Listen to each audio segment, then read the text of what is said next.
नमस्कार मंडळी, श्री स्वामी समर्थ। उद्या 3 जानेवारी 2026 वार शनिवार आणि हा दिवस आहे पौष पौर्णिमा। या पौष पौर्णिमेला शाकंभरी पौर्णिमा असं देखील म्हटलं जातं। याच दिवशी वर्षातली पहिली पौर्णिमा येते, ज्यामुळे तिचं धार्मिक महत्त्व खूप जास्त आहे। या दिवशी भगवान विष्णू आणि माता लक्ष्मीची पूजा केली जाते। त्याचप्रमाणे शाकंभरी देवी आणि चंद्रदेवाची पूजा देखील केली जाते। शाकंभरी नवरात्रीची समाप्ती याच दिवशी होते, म्हणून याला शाकंभरी पौर्णिमा असं म्हणतात। ज्योतिषशास्त्रानुसार या पौर्णिमेचं धार्मिक महत्त्व अत्यंत जास्त आहे, म्हणूनच या दिवशी स्नान आणि दान करण्याला विशेष महत्त्व दिलं जातं। अनेक लोक पवित्र तीर्थक्षेत्रामध्ये जाऊन स्नान करतात, पण ते सर्वांनाच शक्य होत नाही। त्यामुळे घरच्या घरीच अंघोळीच्या पाण्यामध्ये एक वस्तू टाकून स्नान करायचं आहे।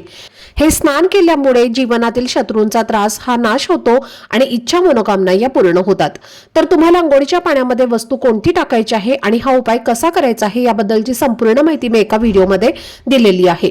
तो व्हिडिओ पाहण्यासाठी या व्हिडिओच्या खाली जो छोटासा त्रिकोण दिसत आहे त्यावर क्लिक करा, म्हणजे संपूर्ण माहिती तुमच्यापर्यंत पोहोचेल।